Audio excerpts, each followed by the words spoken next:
இந்த வீடியோல நம்ம என்ன பார்க்க போறோம்னா கடகராசிக்காரர்களுக்கு ஜூன் 2026 எத்தகைய ஒரு மாதமாக பலாபலன்கள் நிறைந்த மாதமாக இருக்க போகுதுங்கிறது சயின்டிபிக் வேதிக் அஸ்ட்ராலஜி முறையில எதையும் மிகைப்படுத்தாமல் உள்ளது உள்ளவாறு மூட நம்பிக்கையில போகாமல் பரிகாரங்கள் அது மாதிரி விஷயத்துக்குள்ள போகாமல் ஒரு கிரகங்கள் ஒரு இடத்துல இருக்கும் பொழுது அந்த ராசிக்கு எந்த ஒரு தாக்கத்தை கொடுக்குது, ஒரு பாவத்தை விட்டு இன்னொரு பாவம், ஒரு ராசி விட்டு ஒரு ராசி மாறும் பொழுது எது மாற வாழ்க்கை பயணம் நமக்கு மாறப்போகுது, வாழ்க்கை சம்பவங்கள் எப்படி நமக்கு மாற்றி அமைக்க போகுதுங்கிறது கர்மாவின் அடிப்படையில கிரகத்தின் சஞ்சாரங்கள் எப்படி கொடுக்கறதுங்கிறது சயின்டிபிக் வேதிக் அஸ்ட்ராலஜி முறையில நாம பார்க்க போறோம். இப்ப பாருங்க, கடகராசிக்கு 2026 எப்படி இருக்குன்னா, மாதம் பிறக்கும் பொழுதே, ஜூன் மாதம் பிறக்கும் பொழுதே கடகத்துல குரு உச்சம் வருகிறார். சோ ராசிக்குள்ள குரு வருவது மிகவும் நல்லது. இதுவரை 12ஆம் இடத்தில் இருந்து, விரயஸ்தானத்தில் இருந்து 6ஆம் இடம் என்று சொல்லப்படுகிற ருண சத்ரு பாவத்தை பார்த்து கொண்டிருந்து கடன், வம்பு வழக்குகள், உடல்நல கோளாறுகள்,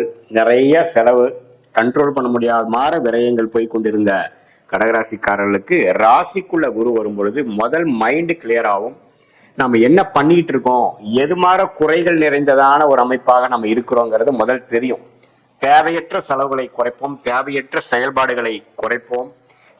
என்ன செய்யணும், வாழ்க்கையில முன்னேறுவதற்கு என்ன செய்யணும், அது மாணவராக இருந்தாலும் சரி, இளம் வயதினராக இருந்தாலும் சரி, மூத்த குடிமகன்களாக இருந்தாலும் சரி, அதே மாதிரி ஒரு நடுத்தர வயதினர், ஒரு வியாபாரம், தொழிலதிபர், அது மாதிரி இருக்கக்கூடியவர்களா இருந்தாலும் நல்ல ஒரு கிளாரிட்டி முதல்ல வரும். கிளாரிட்டின்னு என்ன, நம்ம என்ன பண்ணிட்டு இருக்கிறோம், எது பண்ணுனா பரவாயில்லை, எதை நாம விடணும், எதை நம்ம சேர்த்தி செய்யணும் அப்படிங்கிற ஒரு பிரித்து பார்க்கக்கூடிய பகுத்தறிவை கொடுக்கக்கூடியவர் தான் உச்சகுரு ராசிக்குள்ள வரும் பொழுது ஒரு பெரிய பல்ப் மாற நம்மளுடைய மைண்ட்ல காட்டி நம்ம செய்து கொண்டு இருக்கக்கூடிய வாழ்க்கை செயல்பாடுகள் திட்டங்கள்ல குறைநிறைகள் இருக்கா அப்படிங்கிறத நம்மளே செல்ஃப் எவாலுவேஷன் என்று சொல்லப்படுகிற விஷயத்தை பண்ண வைத்து நம்மளுடைய குறிக்கோள் என்ன, நம்ம எதற்காக இதை செய்து கொண்டு இருக்கிறோங்கிற பர்பஸை அனலைஸ் பண்ண வச்சு உன்னமே ஒரு தீர்க்கமான முடிவுகளை எடுக்கக்கூடிய ஒரு மன போக்கை கொடுக்கக்கூடியவர் தான் இந்த உச்சகுரு.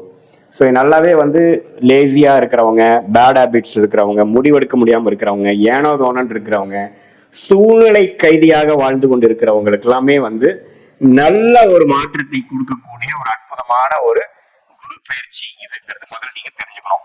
அதுக்கப்புறம் ராஜயோகாதிபதி ஆகிய செவ்வாய் 10ஆம் இடத்திலேயே இருக்கிறார். சோ தொழில் ஸ்தானத்துல செவ்வாய் இருக்கும் பொழுது கடகராசிக்காரர்களுக்கு நல்ல ஒரு முன்னேற்றத்தை, நல்ல ஒரு முனைப்பை கொடுக்கக்கூடியது கண்டிப்பா கொடுக்குதுங்க. இப்ப பாருங்க, ஜூன் மாதத்திலேயே பாத்தீங்கன்னா செவ்வாய் 10ஆம் இடத்திலேயே இருக்கிறார். அதே மாதிரி மாச கடைசி வரைக்குமே 10ல இருக்கிறார். அதுக்கப்புறம் 11ங்கிற லாபஸ்தானத்துக்கு தான் போறார். ஸோ இந்த ஜூன் மாதம் முழுக்குமே பாத்தீங்கன்னா கடகராசிக்காரர்களுக்கு அற்புதமான மாற்றங்கள், என்னென்ன விஷயங்கள் நம்ம தவறா போயிட்டு இருந்தோமோ அதெல்லாம் மாற்றி கரெக்டான பாத்துல கொண்டு போகக்கூடிய ஒரு அற்புதமான ஒரு கிரக அமைப்பு இருக்கு.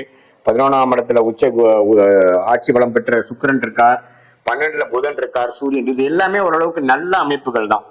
ஸோ வாழ்க்கையில அடுத்த படி எடுக்கணும், அடுத்த ஒரு முன்னேற்ற பாதைக்கு போகணும், சீரமைக்கணும், நம்மளுடைய பினான்சியல் விஷயங்களா இருந்தாலும் சரி, ஹெல்த்தா இருந்தாலும் சரி, உறவுகளாக இருந்தாலும் சரி, நல்ல ஒரு மாற்றத்தை கொண்டு வரணுங்கிற ஒரு முனைப்பை கொடுத்து அதுக்கு வேணுங்கிற திட்டத்தை தீட்டி செயல்படுத்தக்கூடிய ஒரு அற்புதமான அமைப்பா இருக்கு.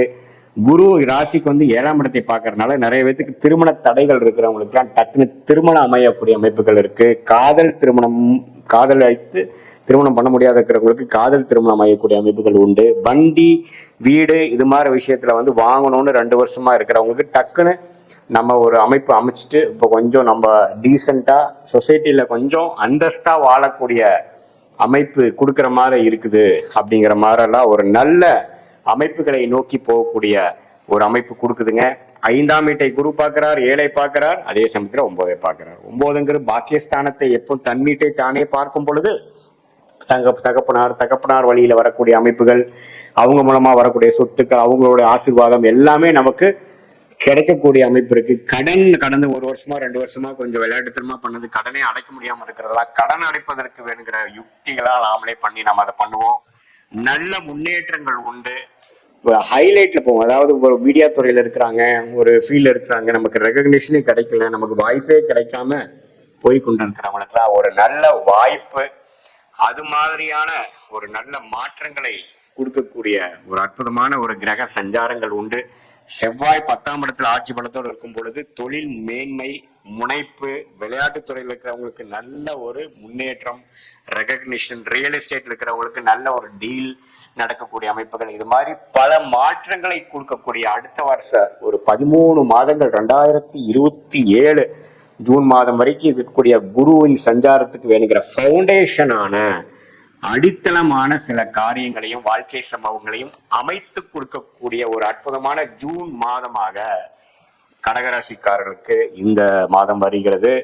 அது எல்லாமே யூஸ் பண்ணிக்கணும். இது பொதுவான பலனே தவிர உங்களுடைய ஜென்ம ஜாதகத்துல நீங்க பிறந்த தேதி, பிறந்த நேரம், பிறந்த ஊரை வைத்து போடக்கூடிய ஜாதகம் திருக்கணித பஞ்சாங்கம் போட்டு நீங்க பார்க்கும் பொழுது நீங்க எந்த லக்னத்துல பிறந்தீங்க, உங்க லக்னத்துக்கு ஏற்ற மாதிரி தசாபுக்திகள் என்ன போயிட்டு இருக்கு, அந்த தசநாதன் புக்திநாதன் இப்போ கோச்சாரத்துல நம்ம பேசணும் இல்லைங்களா, அது எப்படி இருக்கிறாருங்கிறதாம் சேர்த்து வைத்து பார்க்கும் பொழுது சயின்டிபிக் வேதிக் அஸ்ட்ராலஜி முறையில டிகிரி அடிப்படையில பார்த்து கொத்தாம் பொதுவாக பார்க்காமல் துல்லியமாக பார்க்கும் பொழுது உண்மையிலேயே உங்களுடைய கர்மா என்ன, எது மாற ஒரு விஷயத்துக்காக நீங்கள் பிறந்தீர்கள், எது உங்களுக்கு கரெக்டான சாய்ஸா இருக்கும், எது உங்களுக்கு பொருந்தி வராது அப்படிங்கிற அந்த உங்களுக்கு ஆல்ரெடி ஒரு கன்ஃபியூஷன் இருந்ததுன்னா அது துல்லியமாக அதை ஃபில்டர் பண்ணி the right choices and the wrong சாய்ஸஸை பிரிக்கக்கூடிய அமைப்பை கொடுக்கும்.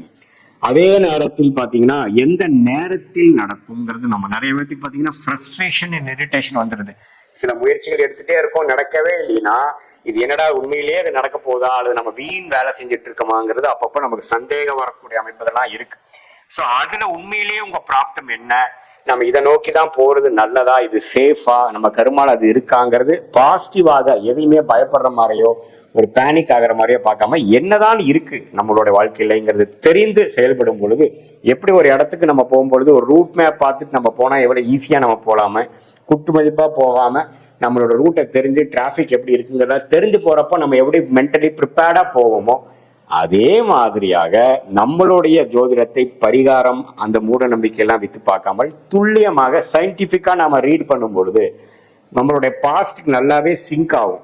பாஸ்ட் லைஃப் ஆக்டிவிட்டி சிங்க் ஆகி ப்ரெசென்ட் எப்படி போயிட்டு இருக்கு, அடுத்து வரக்கூடிய ஃபியூச்சர் என்னங்கிறதுலாம் நம்ம கிளியரா பார்க்கும் பொழுது தேவையற்ற சாய்ஸ், தேவையற்ற பண விரயங்கள், தேவையற்ற சமய விரயங்களை தவிர்த்து எதிர்நீச்சல் போடாமல் நம்மளுடைய வாழ்க்கையில் நாமல் வெற்றி பெறுவதற்கு எதுமாற விஷயங்கள் நல்லபடியாக அமையும், எதுமாற விஷயங்கள் நமக்கு தோதுபடாது, வேலை மாற்றங்கள் எப்பொழுது, தொழில் மேன்மை எப்பொழுது, நமக்கு வேலை செட் ஆகுமா, தொழில் செட் ஆகுமா, அல்லது நமக்கு பிரைவேட் செக்டாரா அல்லது கவர்மெண்ட் செக்டாரா, வெளிநாடா உள்நாடாங்கிற மாதிரி வாழ்க்கையை அவங்களோட கரியரை ஸ்டார்ட் பண்ற மாதிரி மக்களுக்கு நல்ல ஒரு கிளாரிட்டியும், மிடில் ஏஜ்ல இருக்கக்கூடிய மிடில் லைஃப் கிரைசிஸ் சில பேர் ஃபேஸ் பண்றவங்களுக்கு நல்ல சொல்யூஷனும், சீனியர் சிட்டிசனுக்கு வேணுங்கிற வாழ்க்கை எப்படி இருக்க போகுது, எப்படி அவங்க ரிட்டையர்மெண்ட் லைஃப் இருக்க போகுதுங்கிற தெரிஞ்சுக்கக்கூடிய ஒரு கிளாரிட்டியும் எல்லாமே சயின்டிபிக் வேதிக் அஸ்ட்ராலஜி முறையில துல்லியமாக பார்த்து கோச்சார அமைப்பையும் சேர்த்து பார்க்கும் பொழுது நல்ல ஒரு கிளாரிட்டி வருங்கிறத நம்ம தெரிஞ்சுக்கிறோம். மீண்டும் மற்றொரு காணொளியில் சந்திப்போம்.